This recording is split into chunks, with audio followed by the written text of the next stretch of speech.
I appreciate you taking the time to chat with me. So that's awesome. My pleasure. It's good to see you. This is a funny question that I get, and I'm curious if you get it too. People, even like in my family or friends that learn that I paint, they always ask me why I paint watercolor. And they always ask like, well, do you think you'll paint oil someday? Or do you think you'll, do you ever get that question? I do. Not so much from family, but, Yeah. in almost every interview, obviously they asked, why did you choose watercolor? And Yeah. I hang out with a lot of oil painting friends, because I like landscape painting and plein air painting, and it's getting more popular with watercolor artists. But for a long time, that was kind of the domain of the oil painters. So, yeah, and I'd get that question all the time too. Why watercolor? And I don't know why they're asking. I bet maybe it's, you can make a lot more money selling oil paintings, or you can paint in the winter outside oil painting, but I don't know. It just seems like when people think about painting, like historically, or people that might not know much about it, they always just think of classic oil paintings. Yeah. And so I don't know, maybe that's part of it. They think of a museum and they always see oil paintings. They don't really see the watercolors. Yeah, I guess that's a good point. Sargent obviously being the exception, and Whistler, stuff like that. But yeah, those are very few and far between, I guess. And even Sargent's watercolors aren't on display a whole lot, other than, once in a while for special exhibitions. So yeah, I didn't think about that, but you're right. Most of the time, people going around, they're seeing oil paintings, which is so unfortunate, because Sargent's watercolors are his tour de force. Yeah. Yeah. So what do you love about watercolor? Well, I always tell people it does kind of suit my personality. The thought of working on a painting for days on end just doesn't appeal to me at all. Watercolor is it's just so immediate. You kind of have to, it's important to get that, get it stated and not mess with it too much. Now, obviously there's styles of watercolor painting where you can do a lot more, work on it for weeks. But the way I paint, it's very alla prima, and it just kind of suits my personality painting that way. And I know you can do that in oil too. But I don't know, there's just something about that fluidity of watercolor when you watch it doing its thing on the paper. Oil painting, you're still in control a lot. In watercolor, you're not entirely in control. Even after all these years, there's still things that happen that you just kind of have to accept. So I love it. Something I think is interesting about watercolor is that it's almost like a choreographed dance. Like everything is so, I don't know, tied to your timing. Oh, and and like, yeah, probably more so than other mediums. So I think of it that way. It's almost like, it's like I don't know, like a gymnast that's practiced a routine.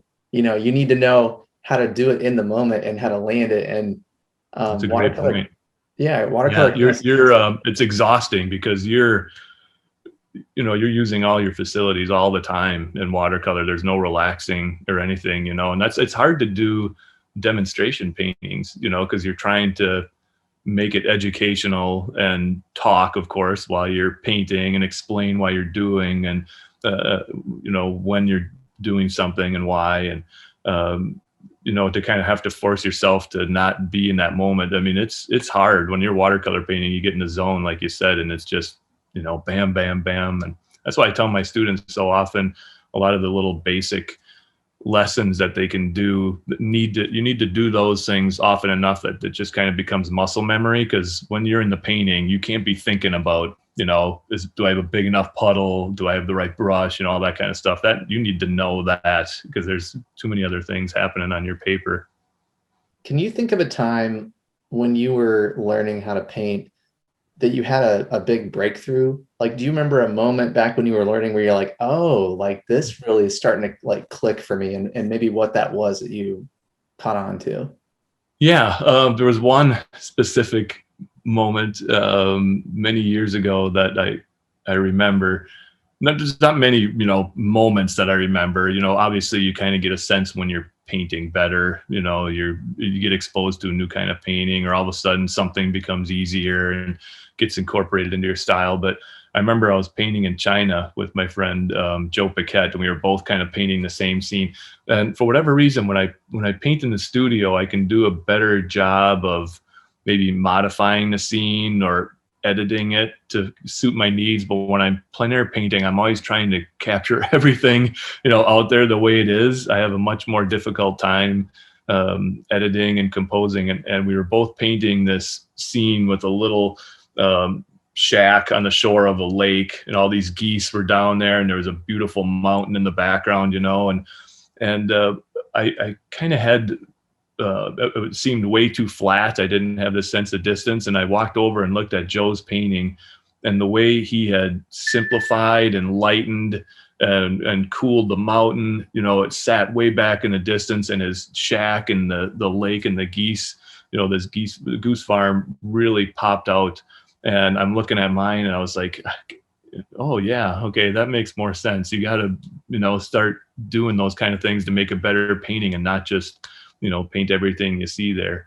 So that was a kind of a big aha moment for me. And ever since then, that value study thing that I teach, I usually try and tell the students that once you've got the middle value, in the distance, when it comes time to put the darks on, don't be putting darks too much beyond the middle ground and the foreground, because you got it visually, that just really helps to clarify things.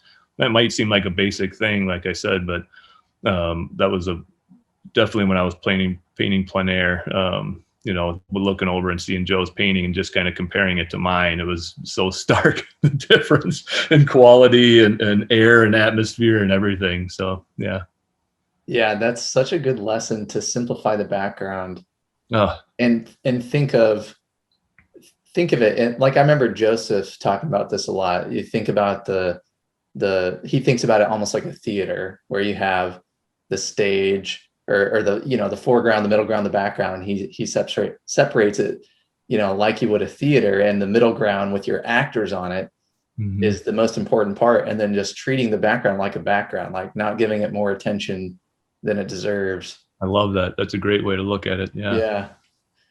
Not that the set isn't important, but it shouldn't upstage the actors. Exactly. Yeah. And when you're like seeing the shadows in the tree, the dark shadows in the trees all the way in the background, and you're applying those, and your attention's going right. Or if you put too much texture back there, and it's just pulling right to the back of the painting.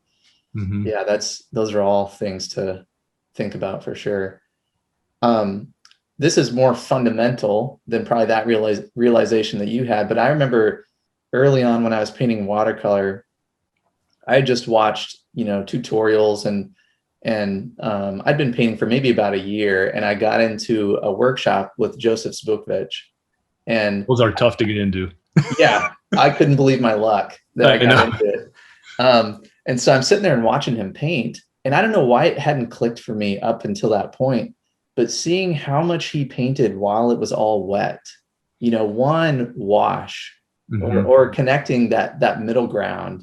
And I was like, oh, because, I would look at my paintings and I'd paint this little piece here, this little piece here. And it just didn't click until because I'd watched so many of his videos, but sitting there watching him paint, I'm like, he really talked about keeping it alive and painting while it was wet, and how that was so important. And so that, to me, seeing that connection and learning to make that big connection really kind of changed the way I paint. Yeah, that's huge. And I learned it from him, watching him. I learned it from, Alvaro does the same thing with his big shapes, and just studying Trevor Chamberlain's work, and seeing all the softness in his paintings, that it just kind of, it looks alive, when everything isn't so hard edged and stiff. His paintings are so lovely, and they have so much atmosphere to it. And it's because he's working on that paper, on those early washes while they're still damp, and getting a little bit of fuzziness, and then the hard edges and the contrast really pop more, because it's not everywhere, So yeah, that was a big learning thing for me too. And it goes back to what you said earlier. You can't paint that way until you've learned how to mix properly, until you know how to use what brush when, until you get the right consistency of paint on your brush. If you're still working on those things, and trying to paint while things are wet, it's just going to dry up and you're going to lose it and get very frustrated. Yeah, Took me a yeah. long time to learn that too. Well, and people don't realize how much time that takes, you Yeah. know, especially it's amazing how often my students get frustrated so quickly and they think they should be able to do the same things that I'm doing because they watched me do it once or twice, you know. It's like, it's not that easy. My goodness, you know, there's so much that goes into a watercolor, and it gets to the point where, you know, half of it is intuitive and half of it you've got to be on top of your game and thinking every step of the way, or you can screw it up. And until you've got that half that's intuitive, you know, it's a struggle for sure. I got this idea from you using the John Pike palette, having a large mixing area, being able to look at your middle value wash and plan it out and mix several pools of color first. Yes. I mean, that makes a huge difference. For all the time I'd been painting up to that point, I had this little small metal palette with tiny little working areas, you know, but not being able, it plays into values too. I couldn't get the right values because I didn't have the mixing space to get that rich of a mixture going if I'm mixing in this tiny little area. Yeah, and that's another reason why, you know, I used to have a bigger flat palette plein air painting, but now I've got one of those little folding Craig Young boxes, mostly because, you know, a lot of times I'm out painting several paintings during the day, and with those flat palettes, you got to go, it's all wet, all your paint's wet, and you got to carry it flat or it's running all over the place. And that little palette folds in, and I have it in a bag, and it sits right in the bottom of my backpack, you know, so I don't have to worry about it when I'm hiking to the next painting location or something. So it's very convenient. But yeah, I find myself missing being able to do that in the studio when you've got that one big surface and you're looking at that big shape that you're trying to paint. You can pre-mix those puddles. That's huge. It saves a lot of time. It really does. So when you were learning how to paint, I mean, we're always learning how to paint, but when you were early on in the journey, tell me about your learning method. Did you spend a lot of time trying to paint like a complete painting, or did you have intentional practice time on some of these things that we're talking about, or is that something you kind of learn in hindsight? You know, I hate to admit it because I'm always harping on the importance of practicing the little techniques, but I don't remember spending a lot of time. The one thing I spent a lot of time on, I should say, is painting figures. After Skip Lawrence's workshop, I had like pages of watercolor paper where I was just practicing gestures and trying to make them more convincing. But I didn't, you know, and skies, I guess I should say that too. I remember just kind of painting some cloudy skies because we've got such great skies here in the Midwest, and trying to get a handle on that. But I think a lot of my learning came from actually trying to do paintings, but I never really had an interest in working large. Again, going back to Trevor Chamberlain, his book, you know, a lot of these little 7x10 watercolors that he does, you know, 3/4 of his paintings in that book are 7 inches by 10 inches. So I wasn't trying to, you know, learn by doing half sheet watercolors either. I was painting fairly small, which allowed me to, you know, practice getting it all together, I guess. That's great advice. And I think early on I tried to paint really big, which was very frustrating. And then I learned that, yeah, painting exactly what you're saying, really small, like half of a quarter sheet even. Yeah. And just getting as many reps in as possible really is when I started to see it make a difference. Yep. I'd rather paint. I mean, yeah, you're still trying to capture it all, but you can get so much more done more quickly. It's all practice than just constantly frustrating myself trying to cover. Even now, I would say over the past year or two, I finally started, you know, when you buy a full sheet of watercolor paper, I used to almost always just split it into quarter sheets. Rarely did I do anything bigger than a quarter sheet. And now the past couple of years, I've been doing it in half, and then saving one half for a half sheet and doing 2 quarter sheets. So it's kind of balancing out a little bit more. I've got a lot more half sheet paintings, but I think I've done maybe a dozen full sheet watercolors in my life. You know, it's just so hard to the way that I want to paint, like we were saying, all that timing and working on it when it's wet. I want to control that, and I just feel frantic when I'm trying to tackle that on a full sheet of watercolor paper. I'm missing. I got to get over here. You know. And I think scaling it up with the right amount of detail is tricky too, painting at that scale.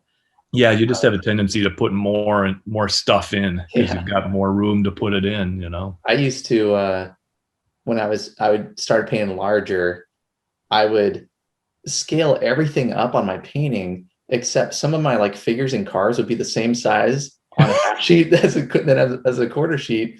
And I'd finish, I'd be like, why did I paint that so small? And then I got to fill like a giant building over here or something, like It's tough. yeah, learning to paint a larger size is a challenge. And I'm like, you kind of want to prove to yourself that you can do it from time to time, but Yeah. I don't have any desire to paint a full sheet. Like I've tried a No. few and I'm like, there's no need. I have so much to learn and work on. Like I don't need to spend my time, trying to make a full sheet painting. Anyway, that's No. where I'm at right now. Anyway. One downfall of it is it seems that, the big shows, if I get into AWS or something with a quarter sheet painting and I walk around and I see 3 other quarter sheet paintings, Yeah. they're all either half sheet or full sheet. It gets dwarfed a little bit. And then, and China too, these Chinese shows, they love big painting. The sponsors are always, if you come, we'll maybe buy some of your paintings or something. But they put them in these huge halls that they have, in these big exhibition spaces. So they're not interested in little quarter sheet paintings either. They always want full sheets. So yeah, I've been trying to squeeze in a lot more half sheets, like I said, and then every once in a while a full sheet too. But I don't know. I gotta paint the way it suits me, not for others. Yeah, that's a good thing to remember too. Oh, before I forget, it was really cool. My friend Dan Weimer here in Red Wing, Minnesota, really good watercolor painter too. And it was really interesting talking about, along the lines of what you have to do to, when you're working larger. He took one of his small little, I can't remember if it was a value study or a small little painting, but just like a little quarter sheet thing. And he brought it to Kinko's and blew it up as if it would be a full sheet, and the size of the brush strokes and the marks to replicate that simplicity. He's like, I'd have to get, a brush that big to paint that same way on a full sheet of watercolor paper. And so that was another big aha moment too, just kind of realizing, the tendency to put more stuff in, because unless you have big brushes, you're using the same brushes on that much more paper. All your marks, all your shapes are smaller. And yeah, that's a great point. When I started painting more half sheets, I had to upgrade my brushes a little bit. Got a few bigger brushes. The problem for me is I've never been a big flat brush guy. You can get those big, 3-inch flat brushes, and I guess that helps for the sky and stuff. But I learned with rounds, I'm comfortable with round brushes. So the big brushes, those mop brushes, that you can get, that big, they're so floppy and they hold so much water and stuff. It's just a mess. My favorite brushes are the sables, and the kind of middle-sized brush. They're beautiful. They hold a lot of paint, a lot of water, but they still have control, the point of them and stuff. And you can't use those things on a full sheet. So yeah, everything's different trying to paint bigger. Yeah, because you mix up what you think is enough paint, and then one of those huge mops will soak up your whole wash. Yeah, where'd my puddle go? Yeah, it's all in my brush. Man, here's something interesting I thought would be to have you think about. If you had to start over learning watercolor today, what would you do first? You're starting from scratch. Oh boy, I would spend a lot more time doing more monochromatic or 2-color paintings. I think limiting my palette and learning to control the bead and learning to simplify shapes more just by, with using 2 colors. I didn't spend nearly enough time doing that. Not really until I started teaching and trying to figure out a way to get my point across to students. Did I start, doing more value studies. And again, that was mostly so I could kind of show them my process I was seeing in terms of values, but I didn't spend enough time doing that. I kind of jumped right into color. So that, I think, would have sped up my learning process, the learning curve, quite a bit if I wasn't trying to battle, how to harmonize all those colors and everything at the same time you're doing all that. So I would have spent more time doing that. I probably would have got outside plein air painting a little sooner than I did too. I think I probably was in the studio for the first 5 or 6 years, and I always tell people I'm glad I did that because plein air painting is tough. And I kind of think would I have just given up, on watercolor and thrown up my hand and said, screw it, I'm going to be an oil painter, if I hadn't done that. So I did allow myself, to paint long enough in the studio so that, a lot of those things we were talking about, the basics and the techniques, became automatic in the studio. And then I was a lot more comfortable painting before I went outside. So I guess there's a good part of that too, but I feel like I probably should have started painting plein air a little bit earlier in my career, because it's a challenge. Big challenge. Yeah, I haven't gotten outside in a while. Oh, it's so ungodly hot now too. Yeah, I know. Now I'm like, well, I probably can't get outside until fall rolls around, because it's brutal. Brutal. Yeah, Minnesota is not conducive to being a plein air watercolor artist, that's for sure. Yeah. The winters are 5 months long. Springs are super windy out here in the Midwest, rainy and really windy. You're battling that all the time, and then it's 90 and humid in the blink of an eye. So yeah. When you were starting to paint, did you ever imagine that you would be able to make a career out of this and have the success that you've had up to this point? No. I did not get into painting with that in mind at all. I was a medical illustrator. I went to school for illustration. I'd always been drawing, and just kind of, got into it more as a hobby. Initially, I loved to draw and paint, and all my medical illustration work was starting to be done in Photoshop, and I was spending all my time on a computer, and it just didn't feel right, so I missed having brushes and stuff in my hands. And when I was going to school for illustration, it was still watercolor painting on board, crescent boards and airbrushing and charcoal, pen and ink, all that stuff.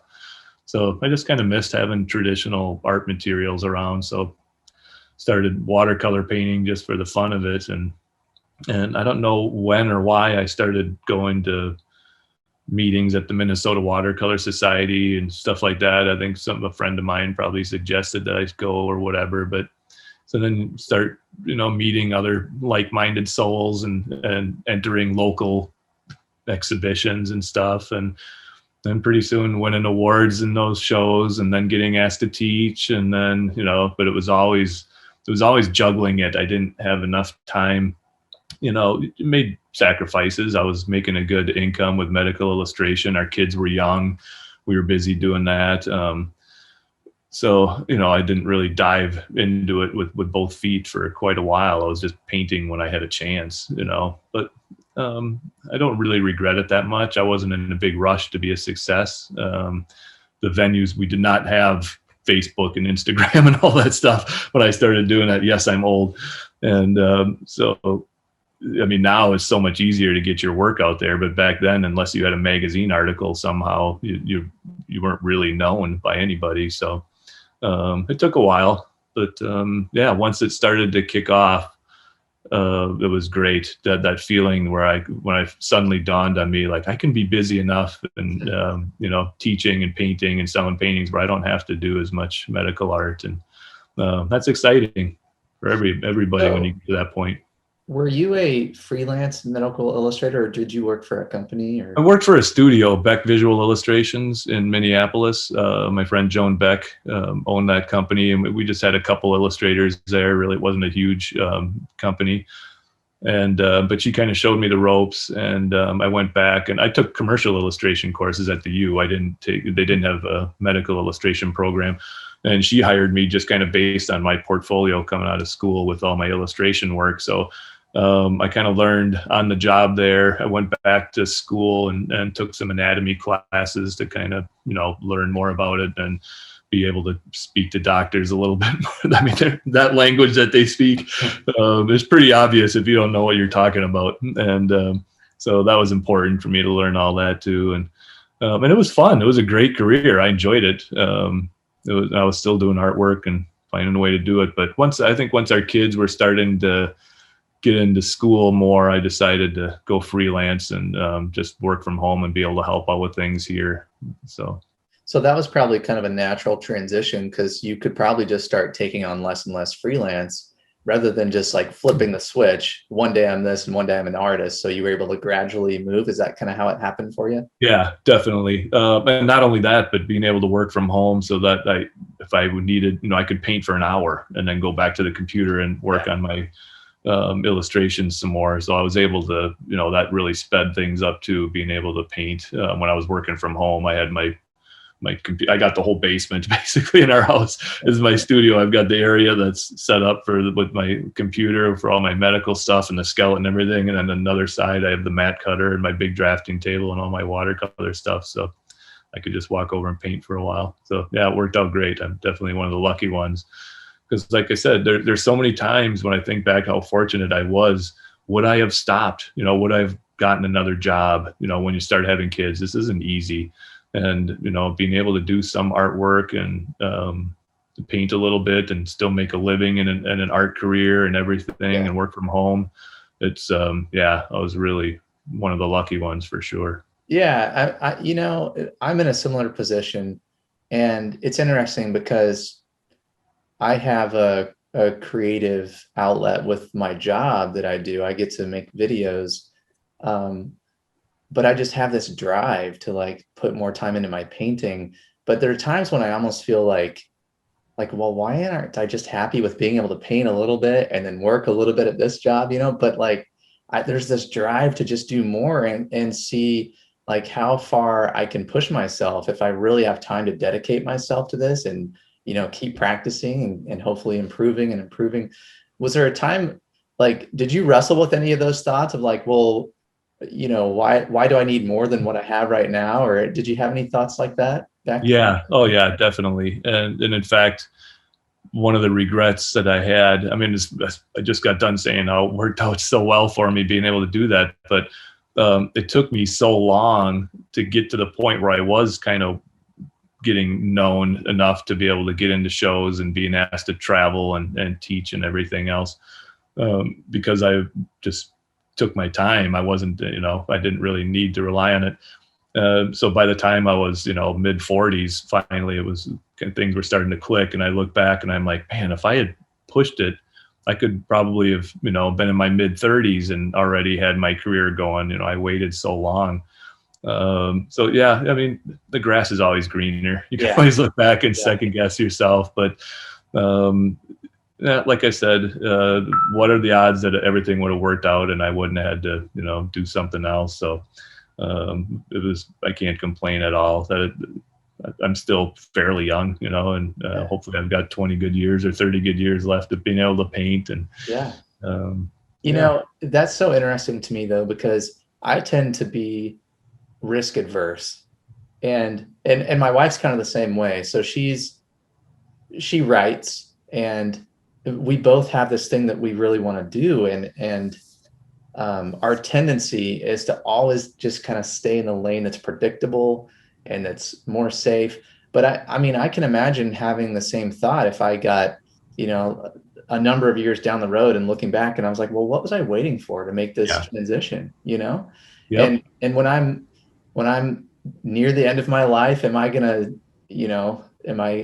regret that I didn't jump sooner? I don't think I'll regret if I ever make the, push forward and try to make the transition. So I always think that's interesting. Trying to zoom out a little bit and have a little bit of perspective beyond, what's simple or easy or the now, and think about what kind of story do I want at the end of my life, That's it right there, and it's not, hopefully it's not morbid or anything, but you do kind of get to the point where I'm in my mid 50s now, and it's, more and more you start to think about it and, what is my legacy going to be, and was I just known as a decent painter, another in a long line. And so more and more I'm starting to think about in terms of, maybe projects that I want to do. And, I look at the watercolor is such a difficult medium to break through into that higher ceiling of fine art. And there are people who have done it, the Dean Mitchells and, the Mary Whites in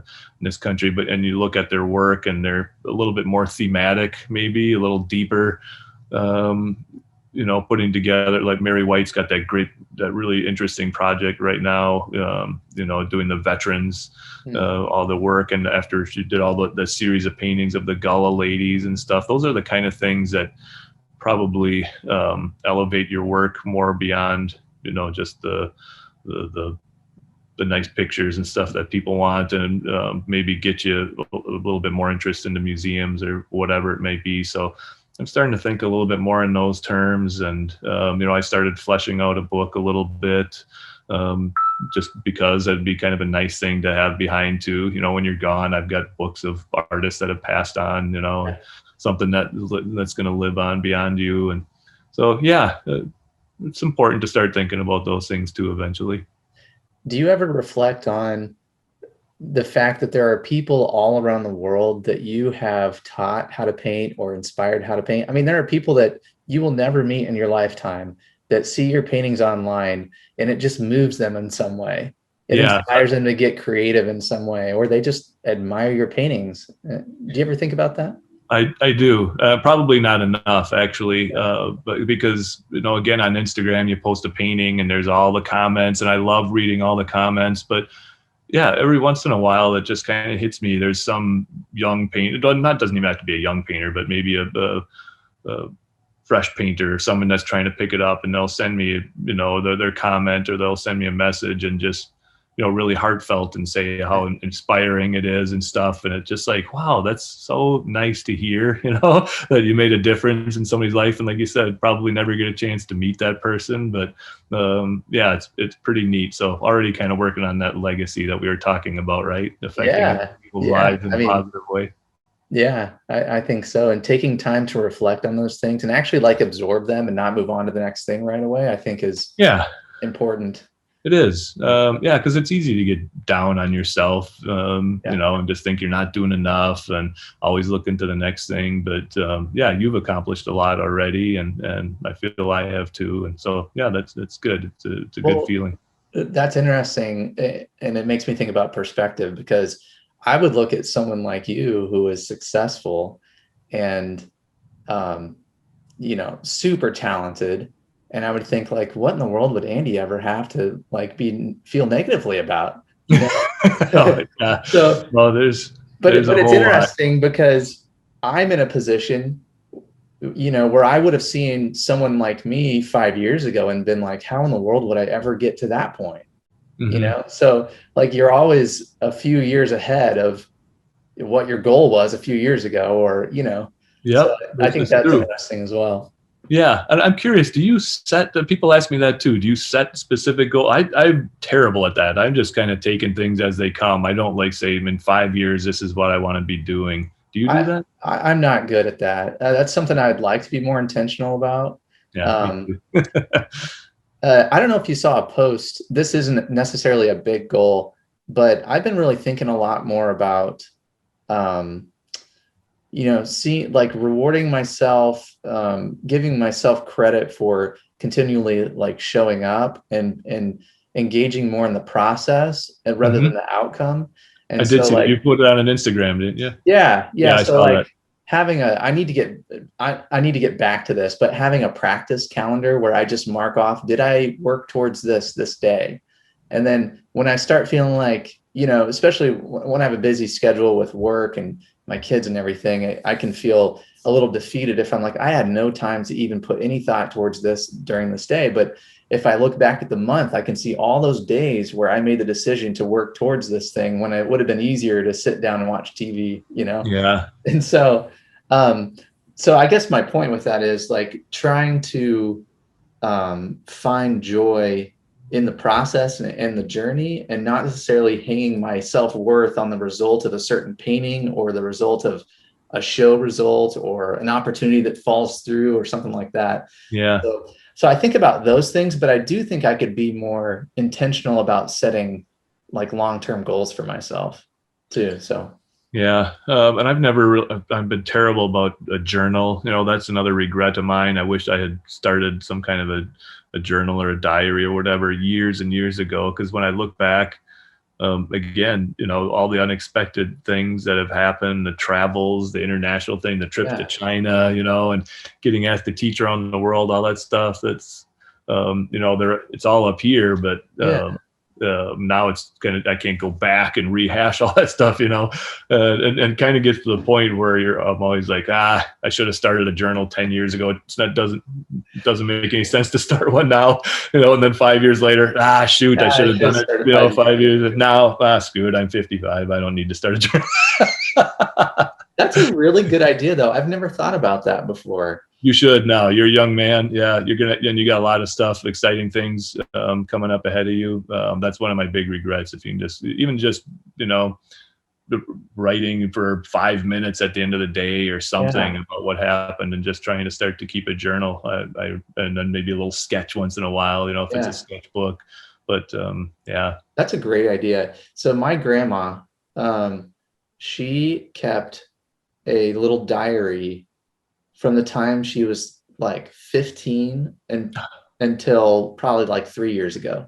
How precious. And she had a drawer full of these books, and it would, even if it was just like saying kind of what the weather was like and a small thing about what she did that day or whatever. Oh, I'm saying. Yeah. I mean, for me, what a gift that is. Exactly. Like, I made a small documentary about her a few years back, and I was able to read about her reaction when she heard about Pearl Harbor, because she wrote about it in her journal, and I could look up the moon landing. I could look up JFK assassination, all this stuff, and see like her little, even if it's just a sentence, like this happened in the news or whatever. So I was really inspired by that. I think I did it for about a week. Seriously, that's something that our kids and our grandkids would love to have just as much as you love to have it too. So yeah, I said, oh well, I should have done it 10 years ago. Hey, you start that tomorrow. Today. Yeah, let's catch the cat tonight. What did I do today? I spread mulch and sweated. Yeah. You have checked off probably a lot of accomplishments that you had hoped for, like AWS membership, things like that, bigger shows. You've been able to travel and things like that and teach around the world. I'm curious, what keeps you motivated? What keeps you driving for more? How do you know what the next peak of the mountain is?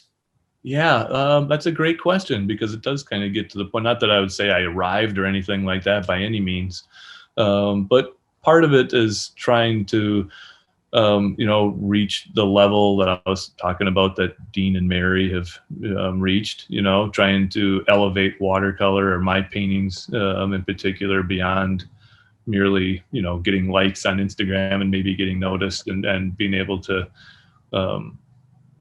make a difference through my artwork in that way, and get that book going and all that kind of stuff. So that keeps me driven, just searching for more meaning in my work, and not just, for a long time, I was just trying to capture the scene, but especially this past year, being home more and being able to dive into subject matter. A lot of my works, every once in a while when I post a painting, I'll talk about, what was in my head, what I was thinking about when I painted it, but I don't do it for all of them. But a lot of my works the last couple of years have become a lot more personal, or kind of biographical, where I'm, and nobody would know that if I didn't say that, the painting that I just put out, Empty Nest, we talked about that. My son's moving out in a couple of weeks, and just wanted to, I've always liked that view of that dirt road with the house and the big eagle's nest in it. And I pass by it every time I drive to the studio. Never painted it before, but just saw that big nest with a lone eagle flying around. And I was like, oh, an empty nest, And so the timing of some of those paintings, and trying to make them a little bit more, have a little bit more meaning into my life and stuff, is kind of what keeps me going right now. That's great. What are you working on these days? Well, I've got so many paintings I want to do. I've got a show coming up with my friend Hannah here at the end of the year, and we're going to do, we're trying to come up with an idea. We're both landscape painters. She's oil and I'm watercolor. And so we're going to try and do it like we're each going to have 26 paintings. So we'll have 52 weeks of the year in there covered, and just kind of document a year, the seasons in Minnesota. So yeah, it'll be kind of fun. So I'm making sure I'm getting out with her painting. I went out painting with her and some other friends yesterday down in Red Wing, despite the heat. But so I'm kind of stashing some paintings away for that to make sure that I've got good representational work through the course of the year. I'm kind of excited about next year, my travels to the UK again. I'm teaching in Scotland and I'm teaching at Dedham Hall in England next summer. And I just got an opportunity, kind of fortuitously. There was another place that I learned about that wanted me to come teach in the Cotswolds.